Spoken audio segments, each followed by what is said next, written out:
বাগেরহাটের মোড়লগঞ্জ ও কচুয়া উপজেলা দিয়ে বয়ে যাওয়া এক সময়ের খরস্রোতা বিষখালী নদী দীর্ঘদিন খননের অভাবে ক্রমেই ভরাট হয়ে যায়। পানির অভাবে ফসলি জমিতে সেচের সংকট দেখা দিলে আর্থিকভাবে ক্ষতিগ্রস্ত হয় সেখানকার মানুষ। এলাকাবাসীর দাবির প্রেক্ষিতে ২০১৯ সালে নদীটি পুনঃখননে জরিপ কাজ শুরু করে পানি উন্নয়ন বোর্ড। ২০২৩ সালে দরপত্র আহ্বানের মাধ্যমে প্রায় ২৪ কিলোমিটার নদী খননের উদ্যোগ নেওয়া হয়। নির্ধারিত সময়ে বেশিরভাগ জায়গা খনন করা হলেও দুই উপজেলার সীমান্তবর্তী রামচন্দ্রপুর ও সাগরকাঠি এলাকায় কয়েকটি স্থাপনার কারণে খনন কাজ বাধাগ্রস্ত হয়। এতে মাত্র ১ কিলোমিটার খননে আরও ৬ মাস সময় বাড়ানো হয়।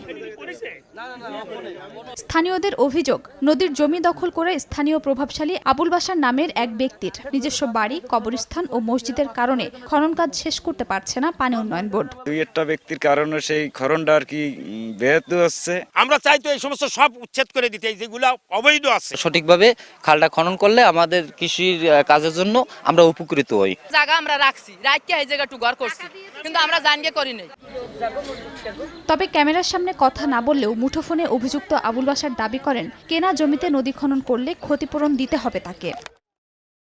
আমার খরচকৃত সম্পত্তি যদি সরকার নেয় তাহলে আমাকে ক্ষতিপূরণ দিতে হবে, তাছাড়া আমি তাদেরকে জমি দেব না। নির্দিষ্ট সময়ের মধ্যে অবৈধ স্থাপনা সরিয়ে নেওয়া না হলে আইন অনুযায়ী উচ্ছেদ সম্পন্ন করে খনন করা হবে জানিয়েছে পানি উন্নয়ন বোর্ড। কয়েকটি পরিবার আমাদের ওই নদী দখল করে আছে, তারা আমাদের খনন কাজে বাধা প্রদান করছে। আমরা বিষয়টি ঊর্ধ্বতন কর্তৃপক্ষকে জানিয়েছি। পুনরুদ্ধার কাজ চলমান আছে এবং আশা করছি এই পয়েন্টেও আমরা তাকে সরিয়ে আমরা কাজটি ঠিকমতো করতে পারব। বিষখালী নদীর প্রায় ২৪ কিলোমিটার নদী পুনঃখননে ব্যয় ধরা হয়েছে প্রায় ৪৫ কোটি টাকা। ইতোমধ্যে ৯০% কাজ শেষ হয়েছে। সময় সংবাদ, বাগেরহাট।